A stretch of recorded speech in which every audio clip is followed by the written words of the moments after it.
The highlight of yesterday's game for the Big Train, a 6-3 loss to the Crop Dusters, a diving catch in center field, mirroring the efforts of Jaden Bastion earlier this week as the 1-2 pitches popped up into foul territory. And that one will drop out of play into the Big Train bullpen down the third base line. I really like the addition of Andrew Williamson, especially on the defensive side. He's looked really composed. He played center field yesterday. I believe that's where he's playing again today. Very composed back there. Obviously getting a lot of action in yesterday's game, and I have no doubt will today as well. That's right. In yesterday's game, he was responsible for 3 of the outs in 1.5 innings. Definitely a strong defensive player for the Big Train squad. Playing in center field again tonight, as you mentioned, Kaylee. He's been already making an immediate impact on the Big Train's defense. So the count now 2-2 on Williamson. Here comes the pitch from Carver. That fastball is upstairs for ball 3. Now I will say, we are under the bleachers right now, and while some may think of that as a negative, I do think of it as a positive. We are right in line with the strike zone. We can see what kind of pitch the pitchers are throwing and where it ends up in the strike zone better than we have all season, as Williamson pops that one foul down the left field line. Definitely agree. Another plus is that it's very shady under here, not exposed to the hot sun. What I've liked about both Jordan and Andrew here at the beginning of this inning is they've made contact with the ball. I think we saw that a couple of times yesterday, batters would go up and be out in 3 strikes. But here we've seen a couple of contacts, even though Jordan Crossland's fly out to center field was caught. It is still good that they are getting contact on the ball. Williamson doing a good job of extending this at bat. Here comes the full count pitch. That off speed is in there for a strike 3. So Williamson goes down looking for out number 2. That'll bring up Davin Whitaker, who is playing left field tonight for the Big Train, has bounced around the field through these first 9 games, as he will man the outfield today, along with Williamson in center and Josh Skoronsky in right field. That's right. We mentioned it a little bit last night with the appearance of new faces on the lineup. We're seeing a lot of changes in the outfield, at the bases, and with the hitting order. Again, Big Train waiting till they get their entire roster here before they can start really looking for that consistency from game to game. So the count now 1-1 on Whitaker. The East Carolina Pirates swinging and missing out a fastball on the last pitch. Number 20, Matt Wesley on deck. Here comes the 1-1, and that one's fouled off out of play. Saw Wesley pinch hit last night, was not a part of the starting lineup in their contest with the Crop Dusters. There were a lot of pinch hitters in that final inning for the Big Train, as Sal Colangelo was trying everything he could to pull out a win there. Here comes the 1-2 to Whitaker. That one's way upstairs and past the catcher, Ethan Warner. And so the count will move to 2-2. The way that ball was thrown, it almost looks like it left his hand far too early in the motion there, way up high. Carver, one of those pitchers trying to get reps this summer, only 13 1/3 last season, as that one got Whitaker. He'll take his base at first. So a slight bailout there from John Carver, who had worked a 2-2 count on Whitaker. But now he'll have to face Matthew Westley with 2 outs and a runner on first. Again, Carver just 13 1/3 innings pitched for Adelphi University, who, per our resident lacrosse player Ian DeMaca, one of our lovely interns here, just won the Division II National Championship a couple of weeks ago, as Westley takes that first pitch low for a ball. So congrats to Adelphi Lacrosse. It's interesting the use of Matt Wesley. We've seen him mainly in this DH spot when he has been starting. The 1-0 is fouled off as the off-speed jammed Westley.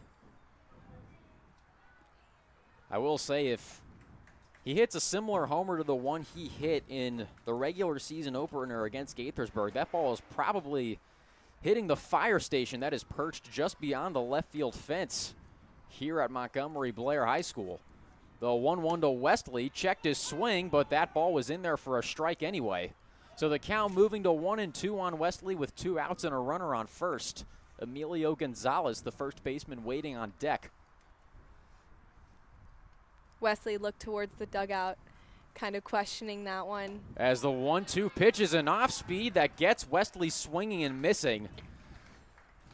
So although Whitaker gets on to first, that is the only semblance of offense for the Big Train in the top of the first inning. We remain scoreless here from Montgomery Blair High School. We'll be right back here on Big Train Baseball Network.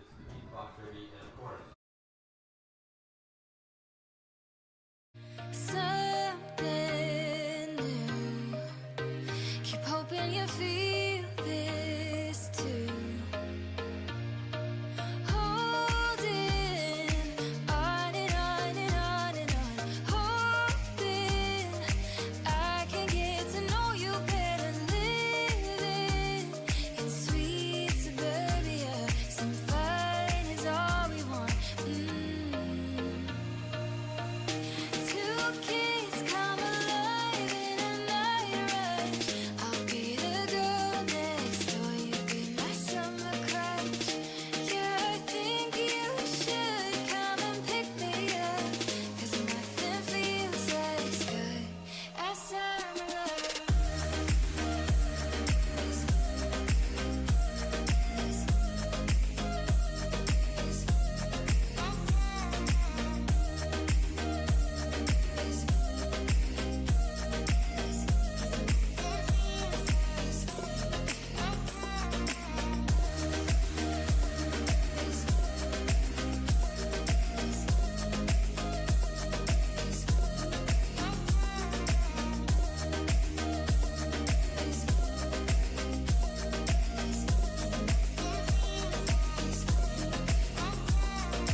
Move so fast. Here's hoping this night will last. Just let go. We're spinning with our eyes closed. Holding on and on and on and on. Hoping I can get to know you better. Living in sweet suburbia. Some fun is all we want. Two kids come alive in a night rush. I'll be the Welcome back to Big Train Baseball Network as we head into the bottom of the first inning. Still scoreless here from Montgomery Blair High School. Leading off for the T-Bolts, arguably the most dangerous hitter in the CRS-CBL right now is Jeff Sabater, facing a pitcher for the Big Train who's making his first appearance of the summer in Will Clements. That's right, Will Clements, his first time on the mound this summer for the Big Train. As that ball is grounded to the third baseman, Jack Guerrero, who fires it on to first for the out. So a quick at-bat for Sabater. I really liked that play by Jack Guerrero. We've talked about errors in the infield numerous times to start this season, but he was very composed there. He took his time. He didn't throw it immediately, and that led to that convincing out. And so that'll bring up the second baseman, Nick Keene, transferring from Frederick Community College to Eastern Michigan, as the first pitch from Clements is low and outside for a ball. Clements, a rising senior out of Tulane, and I was able to catch Chris Diaz on his way over to the dugout before the game started, who was at Tulane for his freshman season this past spring. He said that Clements and him are roommates for the summer, both staying with the same host family as they play for the Big Train this summer. So the count now 2-0 on Nick Keene. Here comes the pitch. That one's a chopper to the shortstop, Landon Franklin. He fields it cleanly, gets it over to first for the out as Keene took a tumble on his way to first, gets up A-OK. An Again, awkward fall there for Keene. Composed play by Franklin there. As that'll bring up the shortstop, Josh Erd, who is second behind Jeff Sabater in batting average this season not just within the T-Bolts, but the entire Cal Ripken League. As the first pitch to Erd is outside for ball one. That one escaping the glove of Cole Constable, who is starting at catcher tonight after Nick DeLisi from Jacksonville had started the past couple of games. As we've mentioned before, Luca Perriello and Cole Constable have been switching off game after game, but with the addition of Nick DeLisi now on the roster, he finally made his appearance with Big Train. He was able to start in the catching role last night, so now it looks like he has the potential to be a regular third in the switch off between catcher. So the count now, I believe it should be 2-1, rather 2-1 on Josh Erd. Here comes the pitch from Clements. That one's inside for ball three. So Josh Erd, another product of Frederick Community College. Last season had 52 hits, only one homer, but 29 RBIs. Not much of a slugger, but definitely a hitter. As the 3-1 pitch is fouled off down the right field line. That fastball from Clements jamming Erd. Now let's see if Clements can end the inning and set the T-Bolts down in order to start. Clemens has some height on him and some size, increasing the speed of his pitch. Thank you, physicist Stallman. Here comes the 3-2 pitch. That one's grounded to third, fielded by Guerrero. Fires it over to first, and they got him for out number 3. So a quick bottom of the first for the T-Bolts. An efficient 1-2-3 for Will Clements. We'll be back with the top of the second here on Big Train Baseball Network.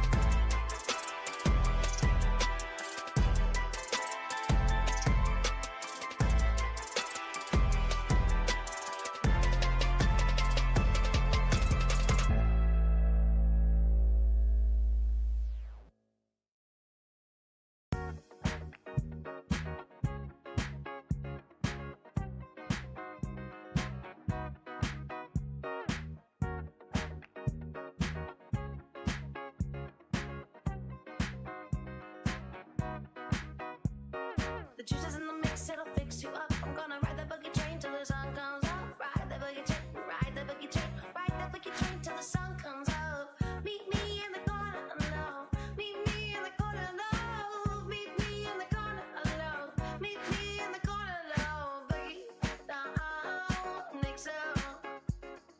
Boogie down, fix up.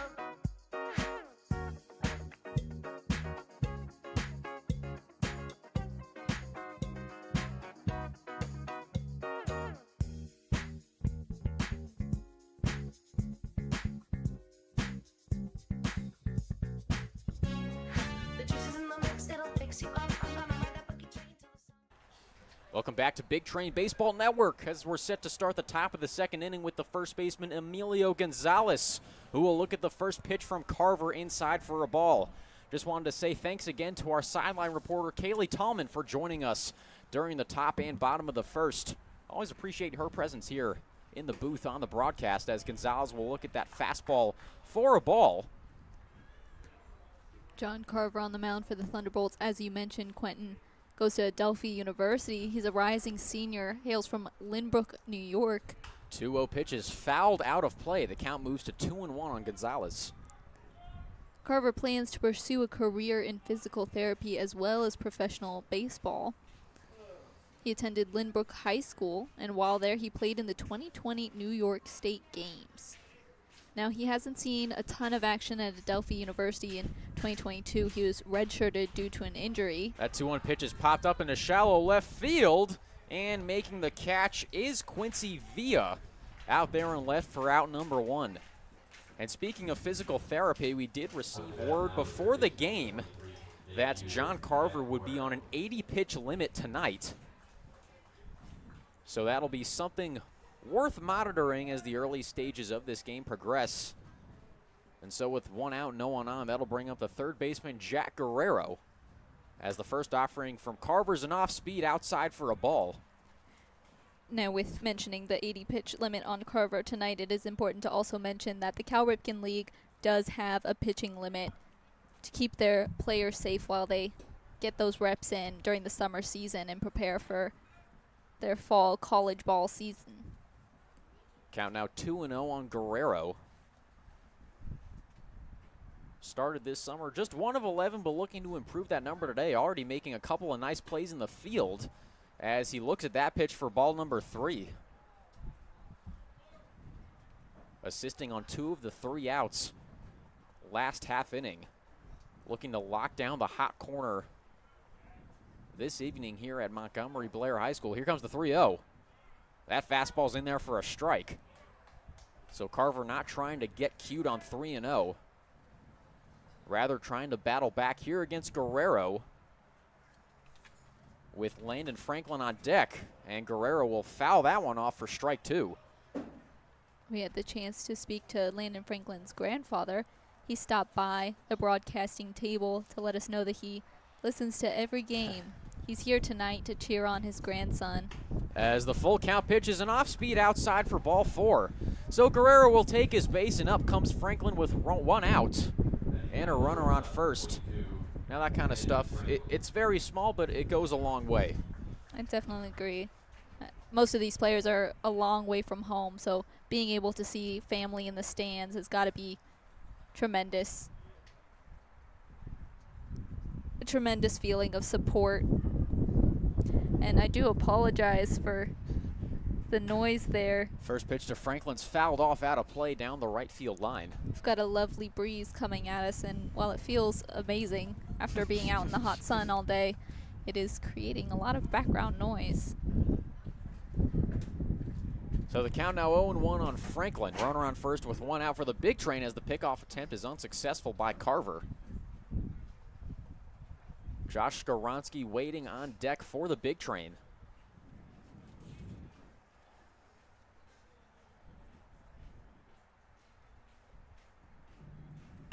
As the 0-1 to Franklin's grounded to the third baseman, Curry.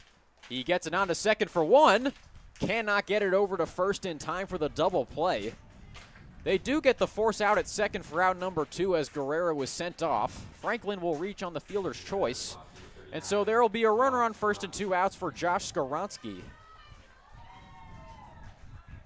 The catcher, Cole Constable, waiting on deck.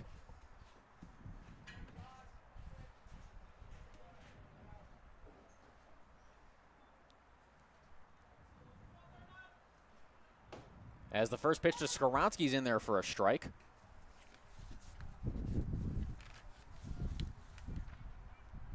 Skoronsky, one of 4 big train players with a home run so far this season. And we've mentioned it before, he's one of the biggest bats here on the big train squad. As there's another fastball in there for strike 2.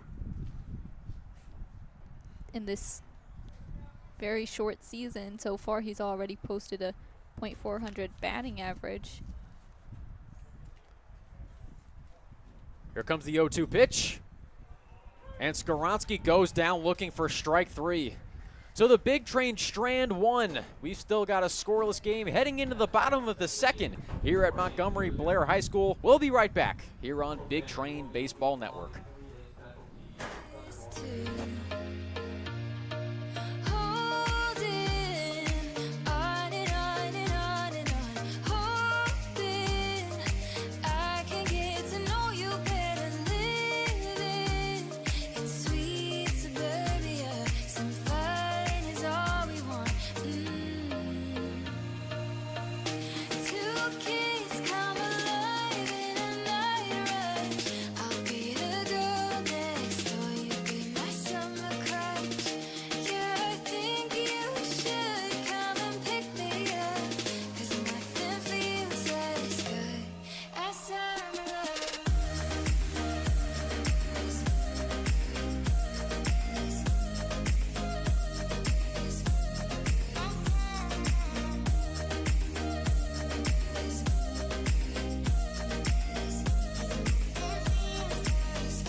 Welcome back to Big Train Baseball Network. We've got a scoreless tie here at Montgomery Blair High School as the T-Bolts are set to bat here in the bottom of the second with the cleanup hitter Braden Foster leading off.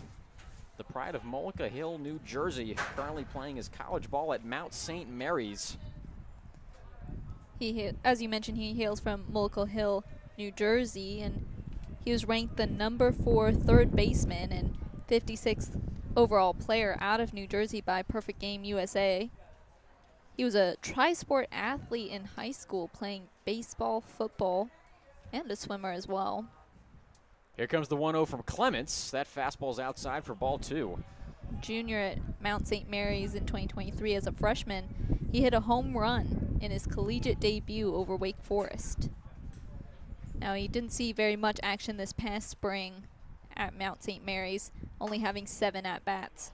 So the count now 3-0 on Braden Foster, who's gotten off to a really good start this summer, batting .455 and 22 at-bats. That includes a homer and 6 RBIs as well, as he's in a hitter's count. Here comes the 3-0, as that fastball's outside for ball 4. So the leadoff batter is aboard for the T-Bolts. That'll bring up the right fielder, Matthew Walters.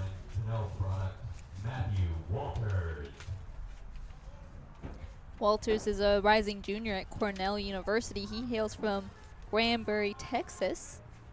Before he went to Cornell, he was named the newcomer of the year after recording his high school's stolen base record. In 2019, he attended Granbury High School. First pitch is getting by Constable, and so that'll allow Braden Foster to take second. That was a howitzer low and outside that Constable just couldn't backhand. And so now a runner in scoring position for the T-Bolts with no outs. The count 1-0 on Matthew Walters. In 2022, Walters was his high school's team MVP and an academic all-state elite selection, although he did not see any action in 2024 with Cornell. 1-0 to Walters is gloved by Gonzalez at first. He'll make the out. Foster will advance to third. So with 1 out in the first run of the ball game, just a base away, that'll bring up the catcher, Ethan Warner. Warner, a rising sophomore at Westchester, hails from Harleysville, Pennsylvania. Now, he had limited gameplay in 2024, only playing 4 games. But during that time, he had 10 at-bats. First pitch to Warner's a fastball in there for a strike. Did not record any hits or runs, but when he does get off a hit, he has a 90.1 mile per hour max exit velocity, so a strong bat for the Thunderbolts. Here comes the 0-1. That one's chopped to the shortstop, Franklin. He fields it cleanly, gets it on to first for the out, but the run from third scores, and the T-Bolts strike first here on this Thursday evening CRS CBL contest. And that'll bring up Bryce Curry with 2 outs and no one on. Curry, going into his junior year, previously attended Frederick Community College. He hails out of Gaithersburg, Maryland. As the first pitch to Curry is an off-speed, low and outside for a ball. So he will be completing his junior year at Frederick Community College as he transferred out of Frostburg and is still eligible at Frederick Community College. Here comes the 1-0 to Curry. Another low and outside off-speed pitch. That'll make the count 2-0. Curry playing his high school at Damascus, leading Frederick Community College in a handful of major statistical categories. Here comes the 2-0 pitch. That one's chopped foul back into the Big Train dugout, barehanded by Jackson Giacconi, given to the Big Train bat boy Owen Lieber, who throws it back over to the T-Bolts dugout. As you mentioned, Curry, huge bat for Frederick Community College. He posted a .392 batting average with them this season. The 2-1 to Curry is chopped to third, gloved by Guerrero, fires it on to first, and that'll be out number 3. So the T-Bolts scratch across a run. They lead 1-0. We'll be right back with the top of the third inning here on Big Train Baseball Network.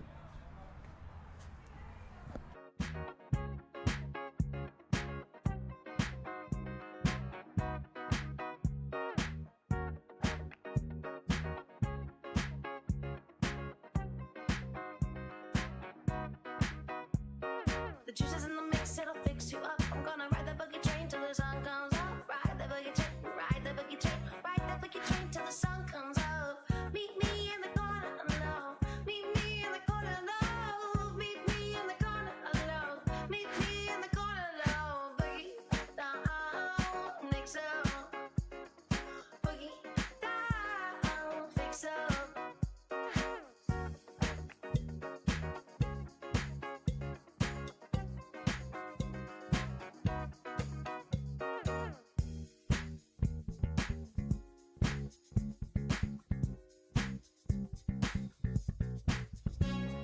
The juice is in the mix, it'll fix you up. I'm gonna ride that boogie train till the sun comes up. Ride that boogie train, ride that boogie train, ride that boogie train till the sun comes up. Till the sun comes up. Till the sun comes up. Ride that boogie train, ride that boogie train, ride that boogie train till the sun comes up. Hey baby, I love the way you move. Said hey baby, I love the way you groove. Hey baby, I love the way you move. Said hey baby, I love the way you boogie down. Hey baby, I love the way you move. Welcome back to Big Train Baseball Network as we set to start the top of the third inning with Cole Constable facing Carver for the first time. He pulls back a bunt. Good decision, as that one was high and inside for a ball. Now, usually we've seen bunts with runners aboard, but Constable maybe just trying to get to first himself and setting up the top of the lineup for success. Here comes the 1-0, as Constable will look at that one for a strike. So perhaps the bunt was just for show, or to see if he could catch the T-Bolts infield off guard. Nevertheless, the count now 1-1 on Cole Constable. Here comes the pitch. Fastball low and outside, but that one ruled a strike. So the count now 1-2 on Constable, with Jordan Crosland waiting on deck.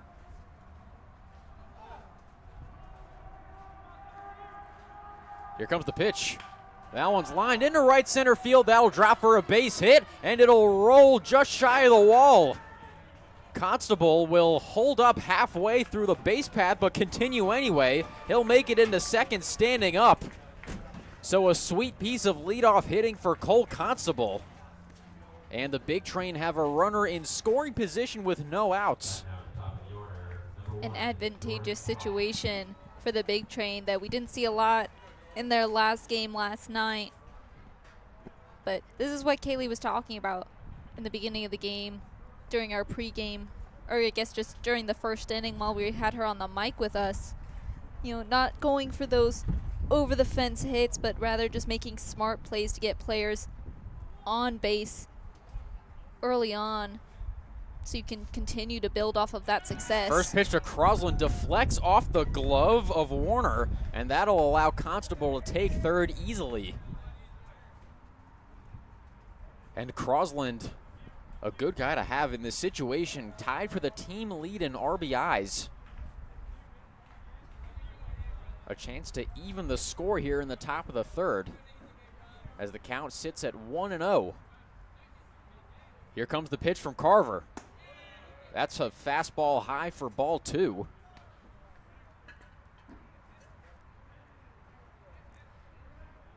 As we mentioned the last time the Big Train and the T-Bolts came face to face, Big Train put up an 8 spot in the bottom of the 8th inning to come out with the victory. That one swung on and missed for a strike. Semi-similar situation here with them falling behind early, but we've seen them multiple times this year erase those deficits in big ways. As the 2-1 pitch is lined, falling right in front of the second baseman, Keene, who cannot glove it cleanly. That'll allow Constable to score and Crosland to reach first safely, and we are all tied at 1 here in the top of the third inning. That one was hit almost like a drop shot in tennis. That one actually moving away from Keene as he tried to field it at second base. I'll be curious to see what they score that, as I'm not sure he would have gotten Crosland at first if he fielded it cleanly. That'll bring up the center fielder, Andrew Williamson, looking to keep the good times rolling.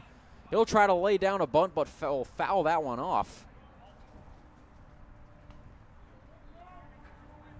Crosland, one of the many speedsters on this team, as we've mentioned many times before, has commanded a lot of attention from pitchers this season, and even so has still made it. As there's a pickoff attempt gone awry, the ball gets away from the first baseman, Foster. Crosland will round second, he'll try to take third, and he will do just that. I mean, right as you were talking about the wheels on Crosland, and he really shows off those wheels as he puts it into gear to make it over to third. Now in scoring position, no outs on the board for the big train yet. Williamson, 0-1 in the count, still has a long way to go. So a handful of defensive miscues here from the T-Bolts, proving prosperous for the big train as they have the go-ahead run at third with no outs here in the top of the third inning, as we're going to get a quick mound visit between Carver and Warner. Probably just wanted to reinstill confidence in his pitcher. So the count 0-1 on Williamson, a runner on third. We're tied at 1 here at Montgomery Blair High School.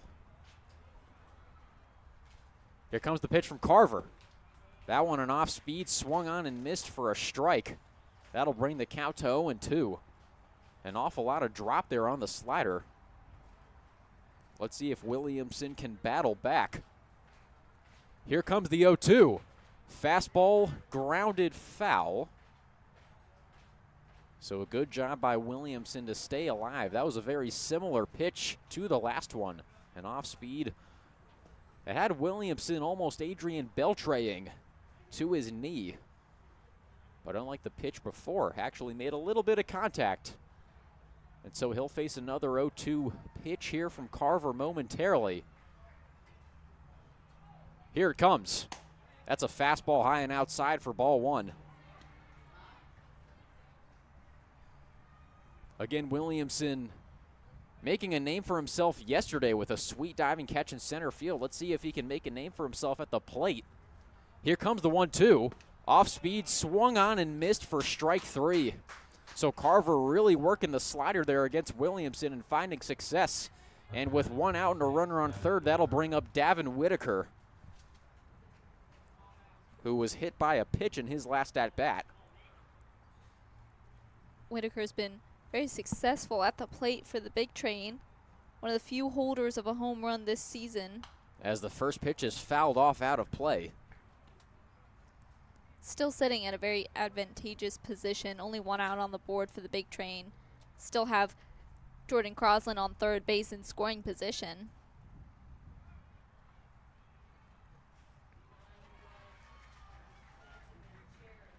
Here comes the 0-1 pitch. That one's a fastball outside for a ball. The big train looking to claw their way back from a slight deficit. Would rather not find themselves in the same situation they did the last time they played the T-Bolts, as that fastball high is swung on and missed for strike 2. That's right. Although they can come back from a huge deficit, as we've seen, definitely would be hoping not to have to put up an 8 spot in the bottom of the 8th inning here tonight. Hoping to take the lead early on. Here comes the 1-2 pitch. That fastball's outside for ball 2. Also interesting to see the dimensions of this park. Definitely shorter left and right field fences. Left field is only 325 feet away. 315 is the right field fence, as the off speed is fouled off by Whitaker. He'll stay alive.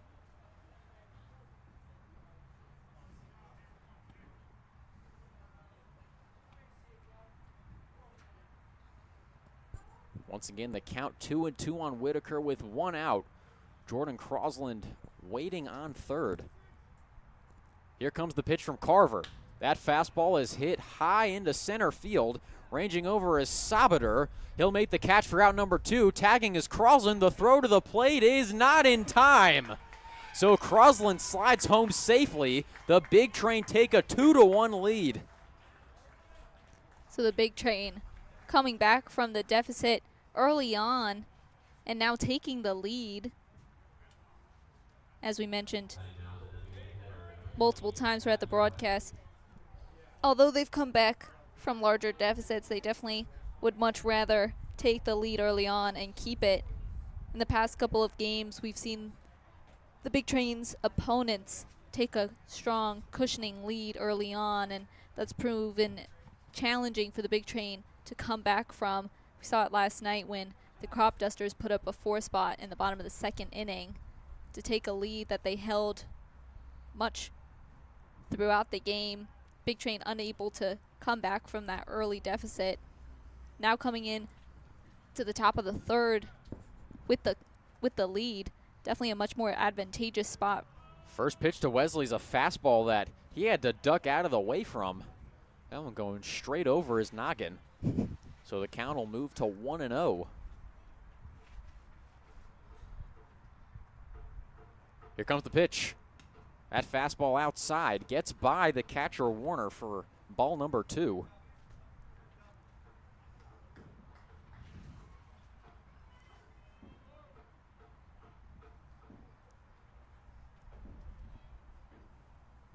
Emilio Gonzalez waiting on deck. Here comes the 2-0. That off speed is inside for ball 3. So Wesley now with the hitter's count, 2 outs on the board now, but Big Train sitting in the lead. Here comes the pitch. That one's upstairs for ball 4. So Wesley will take an efficient walk down to first base. And with 2 outs, Emilio Gonzalez will step up to the plate. One of the later additions to the Big Train roster. Batting .316 in 19 at-bats. A couple of extra base hits. So we'll see a mound visit over to John Carver here.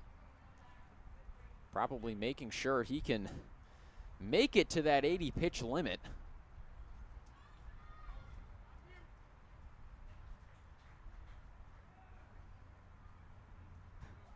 So Gonzalez will step into the batter's box. Again, a runner on first, 2 outs. Big Train leading 2-1. Runs coming courtesy of what might be an E4 and a sac fly. Here comes the first offering to Gonzalez. That's a fastball outside. The count will move to 1-0.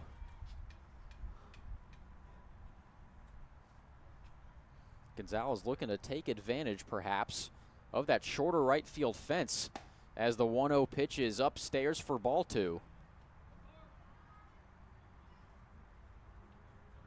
I don't want to compare this stadium to Yankee Stadium because very few stadiums compare to Yankee Stadium, but one similar aspect is, again, that right field fence being shorter than league average, as the 2-0 to Gonzalez is an off speed in there for a strike.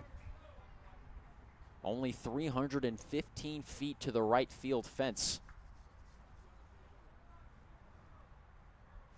And like many, you'd be diving into some foliage should you clear that fence, as that pitch is low for ball 3.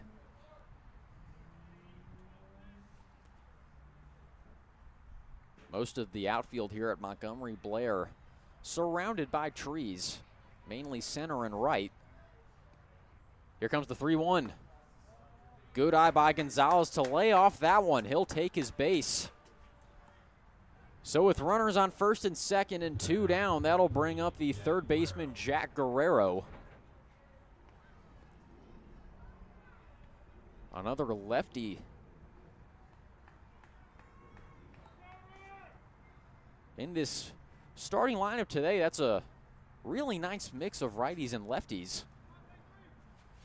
Here comes the first pitch to Guerrero, showing bunt but pulling back, as that pitch will be in there for a strike. Now you mentioned the right field fence being shorter than the average, and I noticed their Blair Pig hit it here sign there, so I was curious. Just did a quick Google search of what. As that one's popped up into shallow left field, and that'll drop for a base hit. Wesley will come in to score from second, and the Big Train have a 3-1 lead. I was curious to find out what Blair Pig at Montgomery Blair High School was, and oh, you pulled up Silver Chips. That is the student newspaper of Montgomery Blair High School. And they wrote an article, "The Mystery of Blair's Dead Pig." Apparently, unbeknownst to many Blazers, there's a decomposing pig residing on campus. I would love to know more about the history behind this Blair pig and the Blair Pig Hit It Here sign at their baseball field. Definitely a lot of history here at Blair Montgomery County High School. I initially thought when I saw the sign out there as the count's 2-0 on Landon Franklin, I thought that was supposed to riff off of Blair Witch Project, and it was going to be something like Blair Pig Project, something I would rather not dive into. Although it is completely hypothetical as the 2-0 pitch is laced into right field. That'll drop for a base hit. Gonzalez is held up at third by Galvin Morris. And so that'll load the bases with 2 outs for Josh Skoronsky. Apparently, the Blair Pig is a recurring forensics project here at the high school. Says in the Silver Chips online article that each year a new dead pig is brought to the buried pig's cage, and the students here in the forensics curriculum study what happens to the dead pig in the wetlands as part of an entomology study. I have a couple of friends at college that went to Blair. I'll have to ask them about that. Here comes the first pitch to Skoronsky. It's an off-speed, high and away for ball 1. Well, apparently numerous Montgomery County schools participate in it. The project is led by Megan Hart, and she loves it because it's a dual study program. It shows how a pig decomposes in different stages in the succession of insects. There's a ground ball, gloved by the first baseman, and they get the out in time. So Foster got his body in front of that like an NHL goalie and was able to get it over to Carver in time for out number 3. So the Train leave them loaded, but they also scratch across 3. They lead by 2 as we head into the bottom of the 3rd inning. We'll be right back here on Big Train Baseball Network.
Wait for me.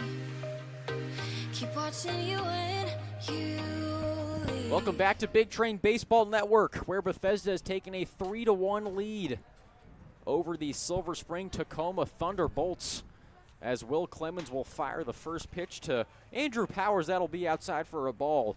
We're joined by our lovely production assistant, Jordan Parham, here in the bottom half of the 3rd inning. Jordan, how are you? I'm doing pretty good, Just, changing the scoreboard every time they score. Good problems. Listening to the story about the decomposing pig in the forest. That was interesting. There's a fastball outside for ball 2. I took forensics my senior year in high school. Of course, it was COVID, so it was all online, but I would have loved to do something like that, decomposing a pig in my backyard. I was going to say, 2-0 pitch gets by Constable. It's inside for ball number 3. I took anatomy my senior year of high school again during COVID time. But I agree with you. The Blair Pig project here at Blair High School sounds incredibly interesting if you find decomposition, entomology, and anatomy fascinating. So a quick mountain visit there from Constable and Will Clements. I feel like this broadcast is entering a similar dynamic that Mike Breen, Mark Jackson, and Jeff Van Gundy had during their days calling NBA games for ESPN, as the 3-0 pitch is just outside for ball 4. So Andrew Powers will take his base. That'll bring up the left fielder Quincy Villa. Now it would often be Mark Jackson and Jeff Van Gundy trading wild stories, and Mike Breen would have to be the regulator. And this will be the only time I compare myself to Mike Breen ever. That's what makes commentary fun, though. I can't lie. That is very true. Sometimes it's all right to talk about other things other than the game happening. Although our job is to call radio, we should probably focus on that. As Villa pulls back a bunt. Good decision, as that fastball from Clements was outside for a ball.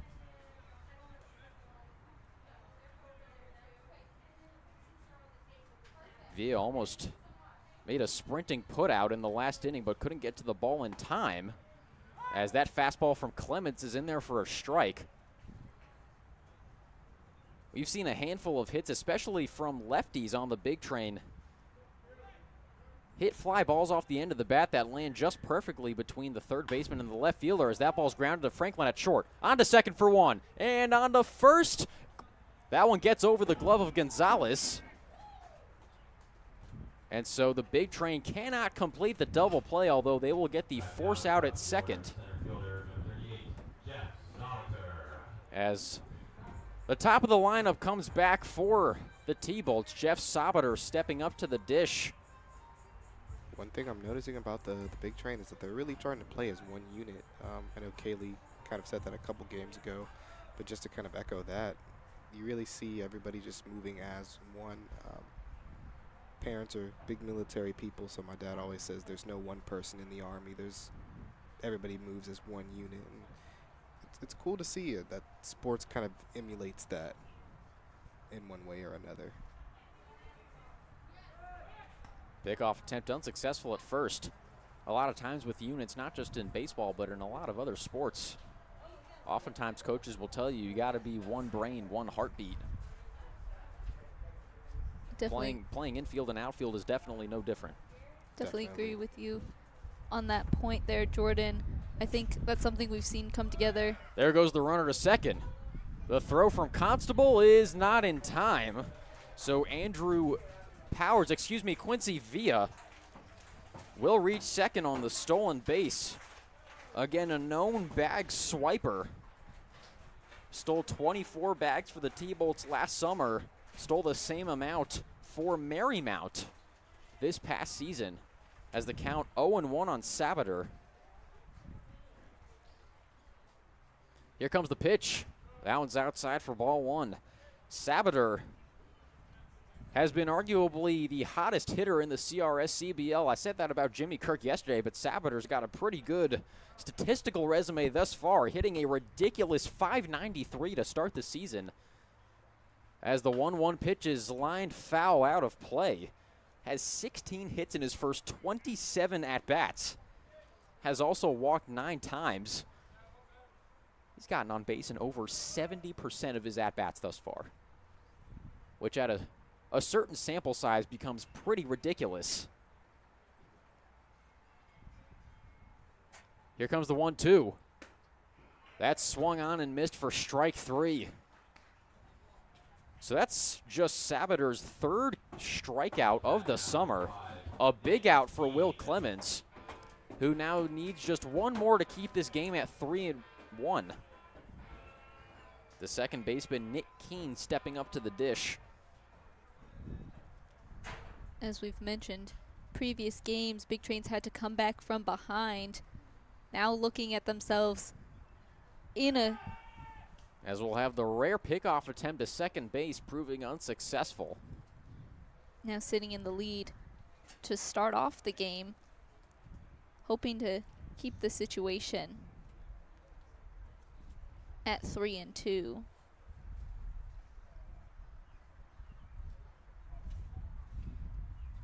Here comes the pitch. Villa goes again, and he'll make it into third without a throw. We've got shades of Ricky Henderson here at Montgomery Blair High School. Constable not even bothering, trying to pick Villa off at third. Here comes the 0-1. That's fouled off. So Clements just a strike away from keeping this game at 3-1. Now you mentioned Clements going after the ambitious and not very often seen pickoff attempt over at second. Extra difficult for a right-handed pitcher such as Clements. The 0-2 pitch is an off-speed inside for ball one. So the count now 1-2 on Keene. Quincy Villa at third base representing run number 2 for the T-Bolts, at least potential run number 2. Here comes the 1-2 pitch. That one in the dirt. Good block by Constable to keep that one in front. As the count now 2-2 on Nick Keene. Again, played at Frederick Community College, transferring to Eastern Michigan. One of the 3 directional Michigan schools, along with Central Michigan and Western Michigan, all of whom play in the MAC. Here comes the 2-2 pitch. That one's grounded just foul down the third base line. So nice contact there by Nick Keene. Unfortunately, just couldn't keep it fair, and the count remains 2-2.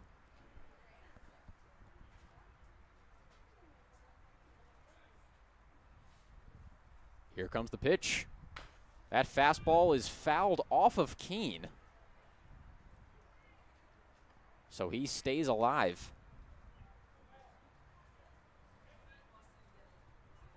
Keene rocking a pair of specs. Reminds me of longtime relief pitcher Tyler Clippard. Spent a long time with the Washington Nationals. Here comes the 2-2 pitch. That fastball is swung on and missed for strike 3. So Clements strands one at third. The Big Train stay ahead 3-1. We'll be right back with the top of the the top of the 4th inning here on Big Train Baseball Network.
Welcome back to Big Train Baseball Network, where Bethesda leads 3-1 as we're set to start the top of the 4th inning. Cole Constable leading things off for the road team, facing a new pitcher. It's Bobby McDonough from William and Mary, as the first pitch to Constable is in there for a strike. The battle of the number 17s Bobby McDonough sporting number 17, as well as our catcher, Cole Constable. McDonough, as you mentioned, attends William and Mary. He's a rising junior. As the 0-1 pitch is a fastball in there for a strike. McDonough hails from Arlington, Virginia, where he attended Bishop O'Connell High School. During his senior season of high school, he was named the WCAC All-Utility Conference Player. As the 0-2 pitch to Constable is a fastball just outside for ball 1. Strong arm for the T-Bolts bullpen during his collegiate debut, February 24th, 2023. He didn't allow a single run versus Marist. As that fastball was low and outside for ball 2. Now, although he worked 13 innings in his freshman debut season in 2023, did not see any action in 2024. The count 1-2 on Constable. Excuse me, 2-2. Here comes the pitch. Now it's 3-2 as that fastball was low and outside, skipping over the glove of Ethan Warner. Jordan Crosland waiting on deck.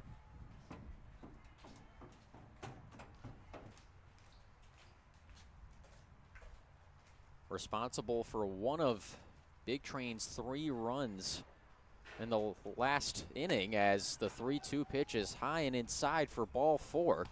So Constable will take his base. That'll bring Crosland up with a runner on first and no outs.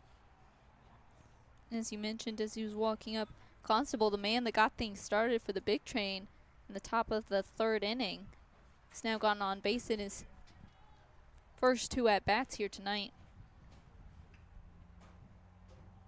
And once again, we apologize for any loud footsteps you might hear. We are under the bleachers here at Montgomery Blair, as the first pitch from Crosland's outside for a ball. Phoebe, I told you before the game, I feel like I'm in a game of Fortnite, trying to hide from other players, because I was a scaredy cat when I played back in the day. I was a wussy little bush camper that wouldn't do anything except hide, as the 1-0 is fouled off by Crosland. I will say, it is definitely an interesting setup to be hidden behind the bleachers. I feel like, I don't even know, it's nice not being exposed to the elements here, being able to be in a shady spot. The 1-1 pitch gets away from Warner, and that'll allow Constable to take second easily. So the count 2-1 on Jordan Crosland. A fellow Terrapin at second.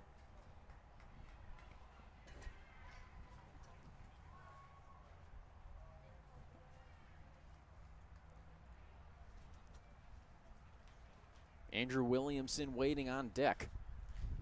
The 2-1 to Crosland. Inside for ball 3. But as we mentioned, sitting under the bleachers here, we're directly behind home plate. Get a much better view of the action. It feels almost as if we're standing right behind the umpire. That's because we are standing pretty close to the umpire. The 3-1 to Crosland. Outside for ball 4. So Crosland will take his base. That'll make it runners on first and second, still with no outs for Andrew Williamson, as McDonough will look to work his way out of an early jam.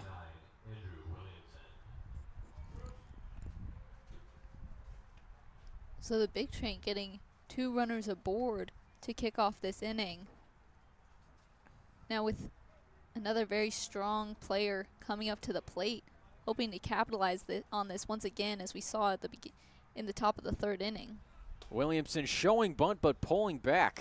'Twas a good decision as the count moves to 1-0.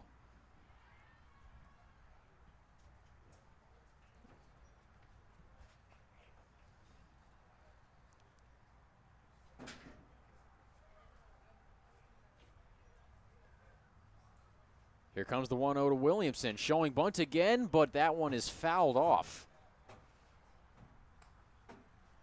Have yet to see a successful bunt here today for either team.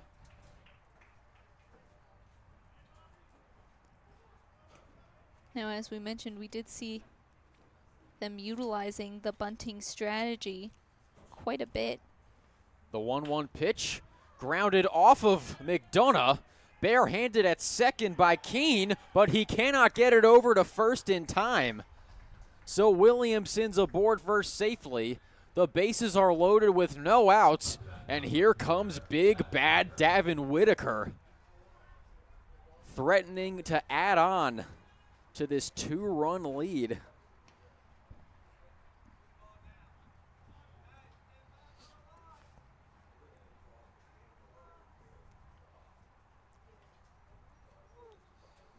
Here comes the first pitch to Whitaker. Fastball outside for ball 1. As we alluded to earlier, this is almost reverse of what happened the last time these two teams played. Here comes the pitch. There's a fly ball into center field. Closing in is Sabater, and that'll drop. But he'll fire it onto third and get Crosland for the force, as everyone understandably holding up, as they weren't sure if Sabater was going to come away with that catch or not. But the run scoring for Bethesda, Constable coming home from third, and they now lead 4-1 as Matthew Westerly steps up to the plate with runners on first and second and 1 out.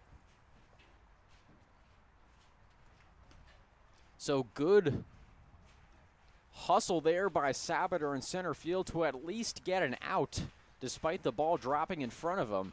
Here comes the first pitch to Westerly. That one's fouled right into the T-Bolt's bullpen down the right field line.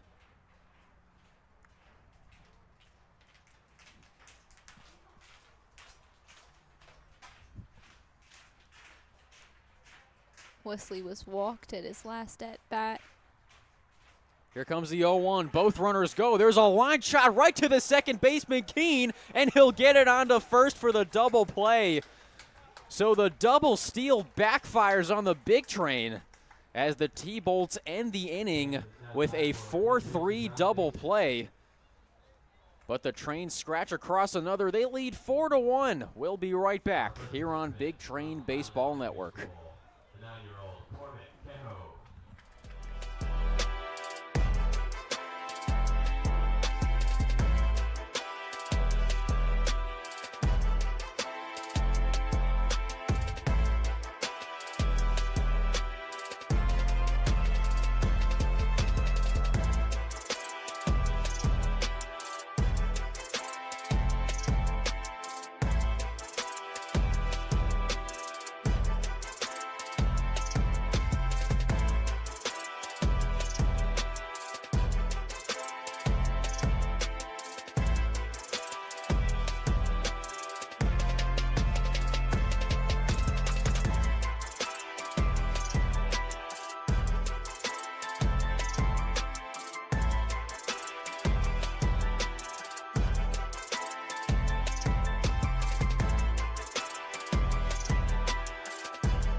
The juice is in the mix, it'll fix you up. I'm gonna ride the boogie train till the sun comes up. Ride the boogie train, ride the boogie train, ride the boogie train till the sun comes up. Meet me in the corner, no. Meet me in the corner, no. Meet me in the corner, no. Meet me in the corner, no. Boogie down, mix up. Boogie down, fix up.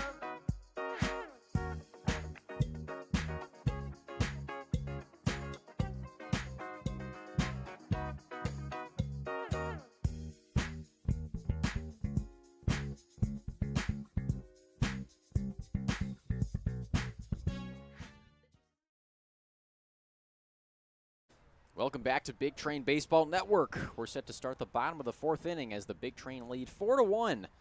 As Will Clements will face the heart of the order for the T-Bolts, starting off with the shortstop Josh Erd. The first offering to Erd is low for a ball. Now the last time at Erd's previous at bat, he was struck out by Clements. The 0-1 pitch is popped up into foul territory. Gonzalez and Constable hustling. Constable cannot make the catch. Looks like it bounced just on the other side of the fence into the T-Bolt's dugout. So the count 0-1 on Josh Erd.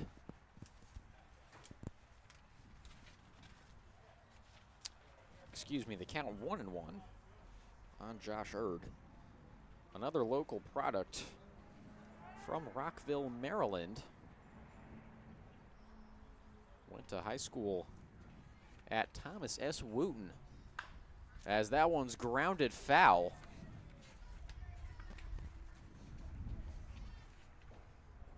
So now 2 strikes on Erd. Erd is going into his sophomore year at Frederick Community College during his freshman season. 0-2 pitch is slow and inside for a ball. During his freshman season, recorded 154 at-bats, getting 1 home run and 52 hits. You mentioned not much of a slugger as previous at-bat. As the 2-2 pitch bounces off of Constable's glove, that one was high for ball 3. Erd posted a .494 slugging percentage in 2024 and a .338 batting average. Here comes the full count offering. That one's sent into right field and dropped. That one was dropped by the right fielder Skoronsky. That looked like a routine catch. That one just bouncing out of his glove. So Erd will make it to first safely on the E9. That'll bring up the first baseman, Braden Foster. A weird sequence there from Skoronsky. He was directly under it, just unfortunately it bounced right out of his glove there. Foster was walked at his previous at-bat. The first pitch to Foster's a fastball just low and outside for ball 1. Foster just 4 of 34 over his first 2 seasons at Mount St. Mary's. As the 1-0 pitch is outside for ball 2. So the T-Bolts with 1 aboard and no outs on the board, looking to cut in to their current 3-run deficit here. The 2-0 to Foster. That one's chopped. Glove by Crosland, and he gets it onto first for the out. Really nice range there from Crosland to hustle over, get a glove on it, and make the running throw to a stretched out Gonzalez. However, a runner now in scoring position for the T-Bolts, as Matthew Walters will step up to the plate with 1 out and a runner on second.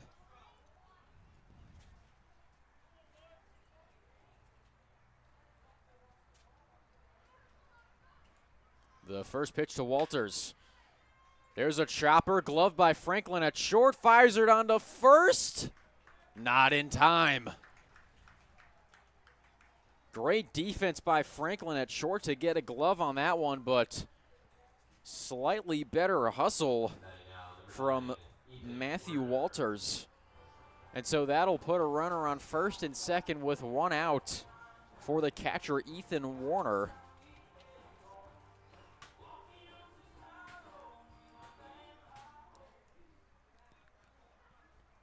As we mentioned, the T-Bolts dropped their first game to the...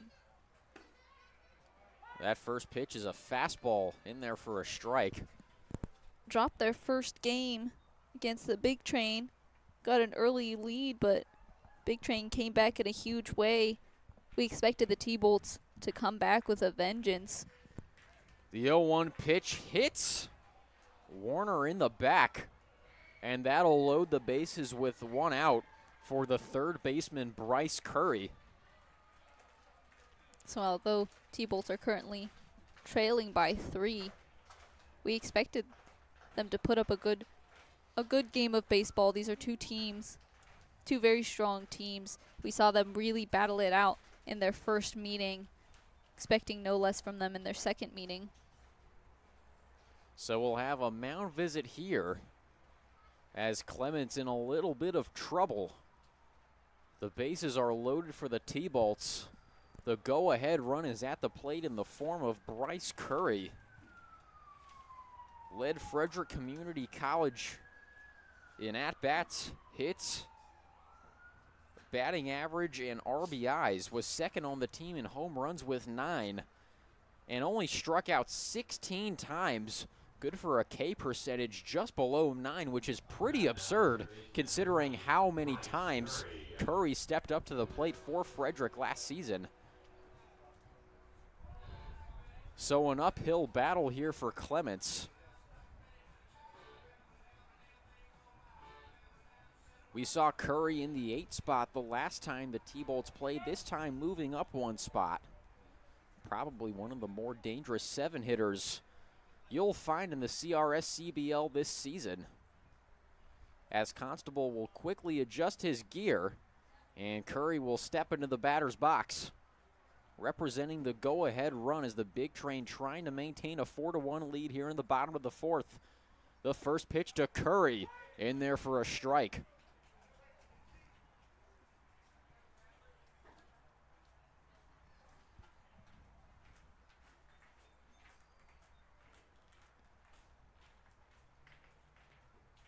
The 0-1 offering. A big swing and a miss for strike 2. Clements attacking Curry with 2 fastballs. Both close to the heart of the plate. Curry now in an 0-2 hole. Here comes the pitch. That one's lined down the right field line and fair. That one will roll all the way into the corner. 1 run scores, 2 runs score. The third will be held up at third base. And the T-Bolts now trail by just 1, courtesy of an RBI double from Bryce Curry. A really nice job by Skoronsky to hustle over to the corner and corral that one, preventing the tying run from scoring. And so with 1 out and 2 runners in scoring position, the designated hitter Andrew Powers will step up to the plate. A product of Bethesda, Maryland. Although he played his high school ball at St. John's College in Washington, D.C. As you mentioned, Clements in an uphill battle. As the first pitch to Powers is low for a ball. Clements still needs to retire too to get out of this inning, protecting the Big Train's lead. Now sits at 4-3. Powers in a 1-0 count. Here comes the pitch. Swung on and missed for strike 1. So Clements has done a good job of generating swings and misses on that fastball. Again, only his first appearance on the mound here for the Big Train this summer. Been seeing a lot of new faces filtering in for the Big Train this week. The 1-1 pitch in the dirt. Good scoop by Constable. That'll bring the count to 2-1.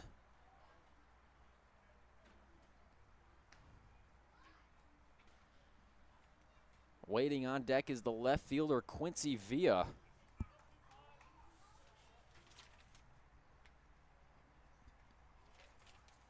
Another dangerous bat at the bottom of the lineup, something that makes the T-Bolts very unique. The 2-1 pitch is a fastball upstairs for ball 3. Normally you don't see this kind of pop at the bottom of the lineup, but the T-Bolts certainly have it. And they're counting on it to push themselves over this hump. The 3-1 pitch. That's a fastball outside for ball 4.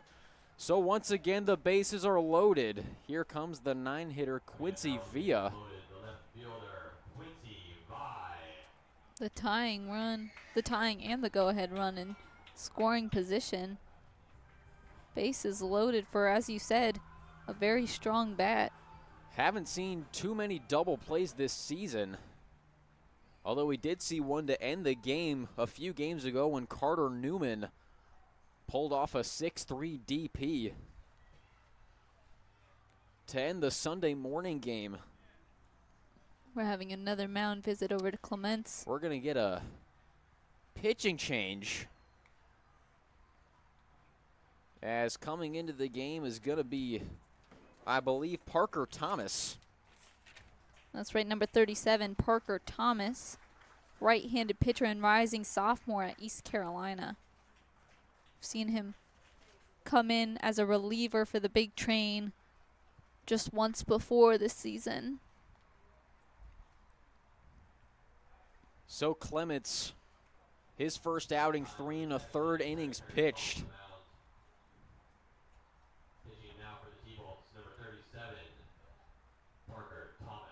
As Parker Thomas is called on to navigate these suddenly rough waters for the Big Train, who lead 4-3 in the bottom of the 4th. Just 1 out on the board. The Big Train looking to get back to 500. Currently sitting at 4-5 on the season. And we keep mentioning these two teams last meeting with each other. We saw a real battle. These two teams putting up a large number of runs on the board. The game was held.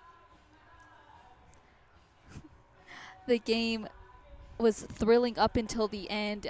Big Train putting up an 8 spot in the bottom of the 8th to ultimately take the victory. So we expected no less from the Thunderbolts. Although they took a 2-run deficit early on in the game, we're seeing them start to come back now. This is definitely going to be a strong battle here again. And I'm just excited to see these two teams continue to face off the rest of the season, seeing how well they match each other in energy and diligence. Last game was a roller coaster. The T-Bolts taking a 9-4 lead until the Big Train offense exploded in the bottom of the 8th inning for 8 runs. Although the T-Bolts did get one back in the top of the 9th inning, they could not overcome the late inning firestorm from Bethesda,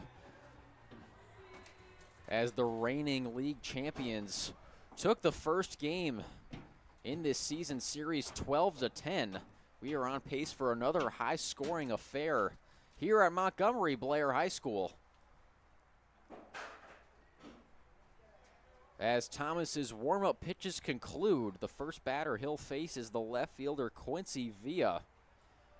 Was able to get aboard last time and swipe not just 1 but 2 bags.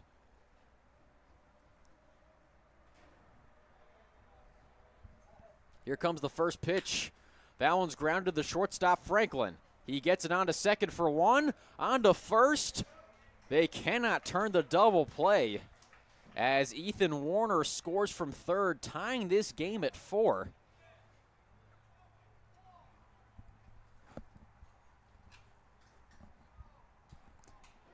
As manager Sal Colangelo will have a word with the umpire at second base. I am not too sure what they could possibly be talking about. So a tie ball game now here on this Thursday evening. In their previous game, we saw Big Train and their opponents, the Crop Dusters, go scoreless for 4 innings in a row. Looks like we won't be seeing that here tonight, as the bats have been alive for both sides here. As Jeff Sabater steps up to the plate, an uncharacteristic strikeout on his last at-bat. Will be looking to avenge that with the bases loaded and 2 outs. Looking to put the T-Bolts ahead. The first pitch is fouled off for a strike. Now the hot bats could be explained by the fact that Montgomery Blair's mascot is the Blazers, and there is a fire station bordering the field just beyond the left field fence. As Villa will swipe another bag at second. My apologies, there were runners on the corners. So there was an open base at second. Villa wasting little time taking it. So that's already his third stolen base of the evening. So Thomas needing to retire one to stop the bleeding here. The 0-1 pitch is fouled off again. That'll bring the count to 0-2. To stop the bleeding here and give the big train a chance to take back the lead before finding themselves in a deficit.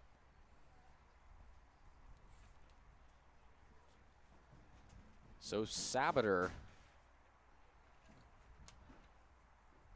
in a 2-strike hole. Runners on second and third. 2 outs here in the bottom of the fourth. The T-Bolt's already scoring 3 in this frame, as that pitch is just inside for ball 2. Sabater has been arguably Millersville's best player over the past couple of seasons. In 2024, led the team in hits, batting average, and stolen bases, as the 2-2 pitch is swung on and missed for strike 3. So that's back-to-back Ks for a guy who rarely strikes out, as the T-Bolts strand 2 in scoring position, but they have tied this game at 4. We'll be right back for the top of the 5th here on Big Train Baseball Network.